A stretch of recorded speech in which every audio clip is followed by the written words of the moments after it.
Okay, so here's my continuation because I ran out of storage on my iPhone. So now we're on the iPad, so I apologize if it gets shaky. Um, so anyway, yeah, I was talking about how recovering from anesthesia was probably the worst part of my stimulator implant, and yeah, that's about it.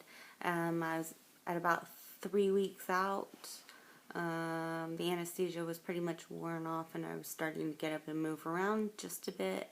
And it was just about the time that the wires ripped out of my face. So, fingers crossed that them putting it back in, that I recover a little quicker. So, where's my. Okay. So, I don't know your story, but would be interested in the nature of your pain, ATN or TN, if you suffer other kinds of headaches, cluster, and migraine, and if any of your treatments address non-typical TN pain. So, my pain is both your typical trigeminal neuralgia, stabbing, electrocuting, shocks, and also atypical constant burning and throbbing pain. I have suffered from diagnosed migraines since I was about 4 years old. I was tested at my neurosurgeon's office for cluster headaches through a series of screenings that they do before they ever did the Gamma Knife or my third MVD, just to make sure. So they're pretty sure it's not cluster headaches and that it is migraine, ATN, and TN. Oops, hitting buttons on my phone. I didn't mean to. The peripheral stimulator so far has been the only thing that addressed my atypical trigeminal neuralgia as well as my typical trigeminal neuralgia. When it was working, the left side of my face felt normal for the first time in 3 years. And I mean absolutely normal. When I would turn the stimulator up just a little bit, I'd feel buzzing for just a few seconds, but then my face would acclimate to it. I wouldn't feel anything, and my face just felt like a normal face. Pretty miraculous, that technology. And as you can see, even though I've had some flare-ups since it was pulled out, including yesterday where I really thought I was going to go to the ER, you can see that my forehead used to be quite a bit, like permanently deformed actually, from the constant pain that I was feeling. The constant zaps were making this whole portion of my forehead swell so badly that it was kind of permanent that way, and it is no longer like that.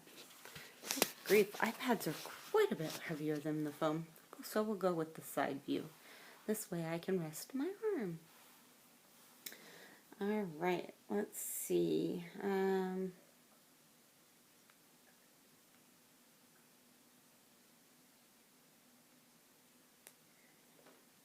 Okay, so how many leads does your peripheral pain stimulator battery hold?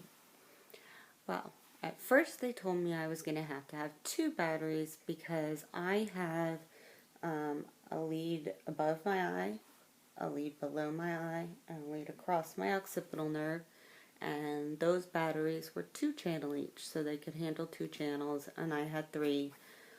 But at the last minute, I got really lucky and found out that Medtronic makes a 4-channel battery, so I actually just have the 1 battery, 3 channels, and I guess I've got an extra channel if I ever need another lead somewhere. Let's hope that's not the case. For people who are getting it peripherally, I would say you are probably going to end up with a battery on each side. It would make sense to me to do the wires down to the connector, wire down the neck to the battery. That can handle 3 channels here. Well, it can handle 4, but you'll probably have 3 channels if all three branches are affected, and then the same thing on the other side. So that would be my guess, my unprofessional medical opinion. Let's see. Before your electrodes moved, were you able to lay on that side? I find that laying on my TN side actually helps when I go to sleep, and I'm wondering if I will still be able to do that with the electrodes in there. I can tell you that I felt around. Everything was on this side. I don't want to touch it since it's not working at the moment.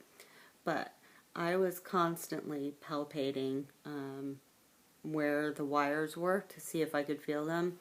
I never once could feel them. Now, my neurosurgeon went in and he immediately could feel where they were. But he knows what he's looking for, and he palpates faces all day long, and I do not.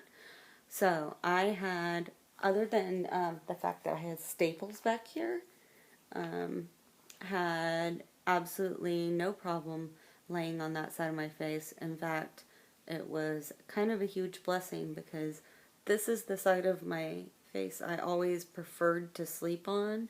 And since my ATN and TN got so bad, I would roll over at night onto that side and not realize it until I woke up, and wake up with excruciating pain from having laid on that side too much. So, yeah, you can lay on that side.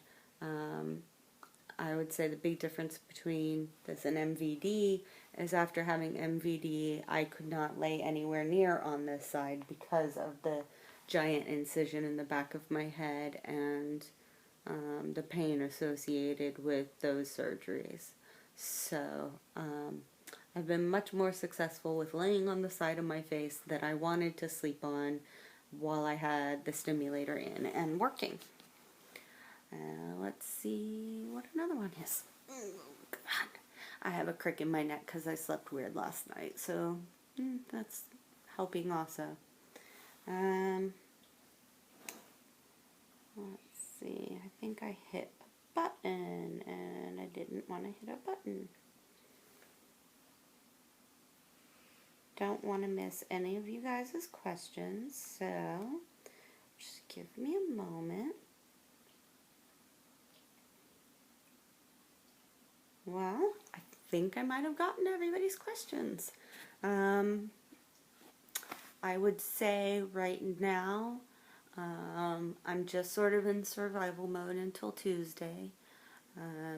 Having my surgery moved from Friday to Tuesday was a bit of a roller coaster of emotion for me, because I've been in pain since the electrodes came out, and so I had just psyched myself up that if I could make it to Friday, I could just feel better.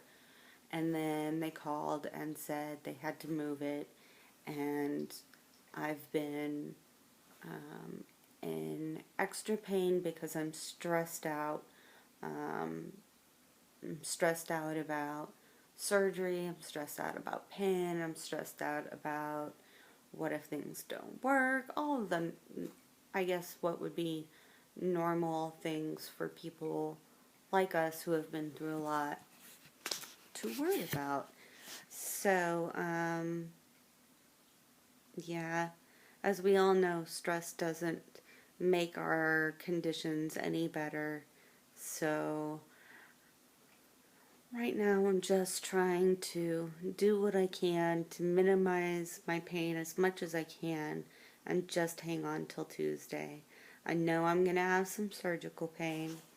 I know that this time they are going to shave more of this, and they are actually going to cut my face this time so that they can anchor the wires